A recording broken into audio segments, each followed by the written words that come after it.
এরকম সেভ আছে কি এখনই করে আমার মনে হয় যে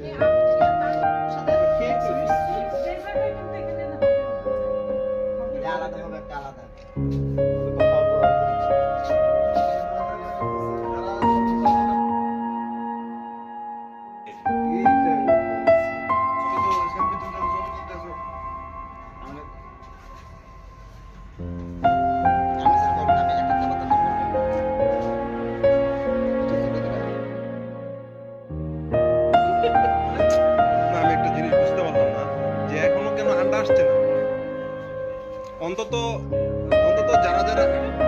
অন্তত যারা যারা ব্রাজিল কিনে আসতে হবে রে।